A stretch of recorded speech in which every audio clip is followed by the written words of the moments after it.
Ce jour dédié pour l'élévation de l'âme de Denis Donna Bat Frecha à la question de Jonathan, de Binyamin, pardon. Concernant le Maaser, je voulais vous demander si est-ce qu'on doit déduire d'abord toutes nos dépenses avant de le donner, ou alors on inclut dedans nos dépenses et on donne en fonction de ce qu'on reçoit ou en fonction de ce qui nous reste en fait. Bon, si j'expliquais ta question, je parle du Maaser, c'est la dîme, donc il y a une obligation de donner 10% de ses revenus. Est-ce que je donne, on va dire quelqu'un il travaille, il reçoit, on va dire 3 000 euros par mois, et je lui donne 300 euros, ou bien il regarde maintenant ses charges, l'électricité, l'eau, la nourriture, etc. Après ce qui reste, pas grand-chose d'habitude, sur ça il donne 10% qui reste. Alors normalement il faut faire la première option, donner 300 euros. Les poskim disent, les décisionnaires disent que celui pour qui c'est difficile, ces situations difficiles, alors il peut faire cette combine-là, et après déduction des besoins normaux de la famille, d'accord, même nourriture, etc., habits, alors il donne 10% de ce qui reste, s'il reste. Celui qui n'a pas une paye fixe, d'accord, n'est pas obligé de donner. Un avraire, par exemple, qui reçoit une paye fixe, le Rav Chaim Kanievski dit qu'il n'est pas obligé de donner. Pourquoi? Parce que du jour au lendemain, le Rosh Kol peut lui dire « j'ai plus d'argent pour toi », terminé. D'accord? C'est pas des choses qui sont... Mais dans tous les cas où quelqu'un est même désengagé de l'obligation de donner maaser, c'est extrêmement conseillé. Même quand c'est difficile, c'est extrêmement conseillé, parce que, comme je dis, c'est un bouclier contre les malheurs. Il n'y a pas de plus grand bouclier contre les malheurs que cela. Et jamais, comme c'est une promesse du Shulchan Aruch, jamais personne ne peut devenir pauvre à cause du maaser qu'il a donné, à cause de la tzedaka qu'il a donné, de l'argent qu'il a donné au tzedaka. Autre question? Et dans quelles conditions on peut dépenser notre maaser en dehors de le donner aux pauvres? Ça veut dire que maintenant, c'est vrai qu'on peut donner à des yeshivot. Ouais. Est-ce que maintenant, on peut se le donner à nous-mêmes quelque part, c'est-à-dire enrichir notre bibliothèque pour qu'on puisse étudier? Alors, d'abord, le maaser, il a été institué normalement pour l'étude de Torah, pour aider ceux qui étudient la Torah. On peut se le donner aux pauvres. Si on veut donner à d'autres œuvres, alors c'est bien avant qu'on prenne l'habitude de donner le maaser, de dire, pour la condition que je peux donner à toutes les bonnes œuvres que je veux. Du moins que c'est des œuvres intelligentes, pas donner ça pour aller pour l'OM Marseille, d'accord, c'est pas adapté. Des œuvres qui sont des œuvres qui font du bien au peuple d'Israël, soit les pauvres, soit une entreprise, un organisme qui aide les malades, un organisme qui aide les mariés, un organisme qui étudie la Torah, un organisme qui fait de la tchouva, toutes sortes de choses de ce genre-là, ça va, mais c'est bien auparavant de dire, pour la condition que je peux faire tout ce que je veux avec l'argent du maaser. Ensuite, quelle était la dernière question? Tu m'as dit, acheter des livres. Alors, c'est écrit dans la halakha qu'on a le droit d'acheter un livre avec l'argent du maaser, mais il doit être à disposition du public. C'est-à-dire que les gens peuvent venir chez toi, toc, toc, toc, bonjour, est-ce que tu peux prêter ton livre? Tu mets, et il faut mettre dessus, acheter avec l'argent du maaser. Et parce que on dit qu'il ne faut pas plus agir comme ça. Donc c'est très dur d'autoriser. C'est à l'époque où les livres étaient écrits à la main. Il y avait un Shulchan Aruch dans une ville.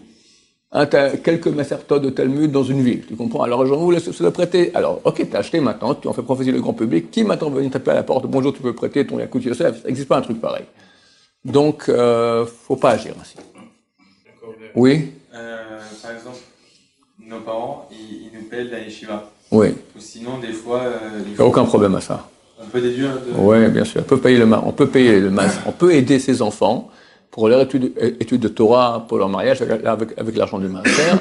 Néanmoins, il est écrit que c'est pas bien il faut pas donner tout, d'accord? Il faut laisser une partie aussi pour les pauvres et autre chose. Il y a des gens qui, dès que l'enfant est né, ils mettent l'argent dans un compte d'épargne pour le mariage. C'est bien d'agir comme ça pour le mariage, mais est-ce qu'on peut donner l'argent du maaser, oui ou non? Quand ils ont l'âge de se marier maintenant, alors on peut donner l'argent du maaser, préparer, on va dire maintenant il a 20 ans, on sait que dans les 2-3 ans qui vont venir, Ezra Tesh, il va se marier, on peut commencer à mettre l'argent de côté. Mais depuis qu'il est né, non. Ben, tu me dis, mais à l'âge de 20 ans, en 2-3 ans, j'aurais pas suffisamment d'argent pour payer le mariage somptueux que je veux lui faire, d'accord? Alors somptueux d'abord, je sais pas si on peut payer du maaser, un mariage minimal, d'accord? Néanmoins, il y a une solution qui est la suivante, c'est mettre l'argent dans un gmach, un organisme de prêt sans intérêt. Rav Israël me recommande beaucoup lui donner une partie du maaser dans un de ces organismes-là, parce que c'est considéré comme du maaser à 100 000%. C'est très très bien, mais cette somme d'argent te reste.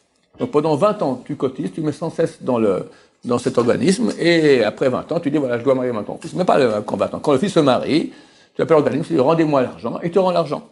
Il y a mon voisin de palier, j'ai raconté souvent, il s'appelle le Rav Cooperman, il a un organisme de presse sans intérêt, je crois que c'est le plus grand au monde, il a quelques dizaines de millions de dollars qui tournent là-bas. Et prête des belles sommes, 50 000 $, 100 000 $, il faut attendre 2 ans. Il faut attendre 2 ans, d'accord, c'est très long, mais quand il donne bien, d'accord. Il veut 2 témoins, deux garants qu'il connaît, et il donne, d'accord. Et beaucoup de gens qui ont de l'argent de côté, au lieu de mettre à la banque à recevoir 1,05% par année, et le jour où il y a la crise, les banques qui ferment tout, puis tu n'as plus d'argent du tout, alors on met là-bas, c'est certain que ça revient, et tu reçois des dividendes, des intérêts dans la main-bas extraordinaires. C'est une tzedaka à 100 000%. C'est une tzedaka à 100 000%. C'est vraiment considéré comme une très très grande œuvre de bienfaisance. Pardon? C'est-à-dire que si la personne veut donner 1 000 €, en fait, elle prête 1 000 € au Gmar, elle ne donne pas. Ouais, elle fait une afkada, elle fait un dépôt de l'argent. Voilà. Récupérer son argent, Elle peut récupérer son argent quand il veut. Le Gmar, il fait quoi avec cet argent? Le Gmar, il le prête à des gens. Et comment Il y a Comment ils font et comment si ils vous le moi rendent? je veux récupérer mon argent, ils n'ont pas l'argent. Ils ne sont pas tous. Ça va, quand il a 10 millions, quelques dizaines de millions de dollars qui tournent, quand tu veux ton 10 000 €, il fait comme ça et ça vient. D'accord? Ah, c'est voilà. comme une banque en fait, le Gmar. Comme, voilà. Sauf que la banque n'a pas. Et si tout le monde vient demander, il n'y a rien, lui, il a tout. C'est tout chez les gens, mais ça revient. Quand on fait un don à des organismes, souvent on reçoit un CERFA, et grâce à ce CERFA, on va pouvoir déduire de nos impôts. Ça veut dire qu'une certaine somme, c'est-à-dire qu'une C'est certaine une très bonne somme question. nous sera rendue. Est-ce que J'ai donné 100 €. Mettre... J'ai donné 100 €. Maintenant, je reçois de l'État, en France par exemple, 66% de retour. Est-ce qu'il est considéré que j'ai donné, c'est quoi 66% de 100 €? C'est 66 €. Est-ce que c'est considéré que j'ai donné 100 € de tzedaka ou 34 € de tzedaka? Il y a une tchouva, une responsable du Rav, c'est pas connu, c'est bien qu'il pose la question, du Rav Yitzhak Weiss, qui était la tête du Badat, ça l'a fait le Badat de Haradit, il a écrit dans son livre Minhat Yitzhak, tome 5, j'ai oublié le numéro de la réponse, qu'il n'y a aucun problème. Il n'y a aucun problème, c'est considéré comme 100 € qu'on a donné dans le tzedaka. Le fait que maintenant l'État veut participer à ce que tu as fait, te faire remboursement, c'est une tzedaka que l'État fait avec toi, d'accord? Mais les 100 € que tu as donnés sont considérés comme 100 € que tu as donnés. Oui. Si j'ai bien compris, donc nous on est éligible à faire, on a le droit de... De pas donner? Pas du tout. Non. Tout à fait, vous avez le droit de ne pas donner et de recevoir, sans aucun problème. Quelqu'un qui n'a pas d'argent, il n'a pas de source de revenus, d'accord, bien sûr qu'il a droit. Si on a de la famille qui ont besoin, est-ce qu'eux ils passent en priorité? Oui. En priorité passe la famille proche, et avant tout, père et mère. Mais, c'est honteux de donner de l'argent du maaser au père et à la mère. Quoi, je suis un pauvre que tu me donnes comme ça l'argent du maaser? Donc ça dépend. Si quelqu'un il a de l'argent à part le maaser, il a suffisamment d'argent au Hachem, il est bien, pas de problème, il est obligé d'aider son père et sa mère avant tout le monde. Avant tout le monde. Je connais des cas des gens qui ont beaucoup d'argent et leurs parents sont des malheureux sans rien. C'est l'enfer qu'ils auront ces gens-là, c'est terrible. D'accord? C'est clair qu'en premier, papa et maman. Même si papa ou maman il prend de l'argent pour aller s'acheter des habits, c'est normal, une mère doit s'acheter des habits, d'accord? De temps en temps, il invite sa femme au resto, c'est normal, c'est des choses qui sont normales, d'accord? Il veut des vacances de temps en temps. Non, il faut que le type, il crève de faim pour qu'il ait la langue dehors pour qu'on lui donne l'argent. Non, les parents aussi, ils ont droit à une vie normale, d'accord? Ça, c'est en premier. Mais, faut pas donner du maaser. Seulement si t'as pas d'argent, et que le seul moyen de les aider, c'est avec ton maaser, alors il passe en premier avec le maaser, l'argent du maaser aussi. Il passe en premier de toute façon. Et vu que c'est des parents et qu'on doit suivre les honorer, c'est pas honorable de les aider avec un argent du maaser si on peut s'arranger autrement. Si on ne peut pas s'arranger autrement, alors on va prendre l'argent du maaser et ils ont priorité sur tout le monde. Après, priorité du plus proche au plus éloigné.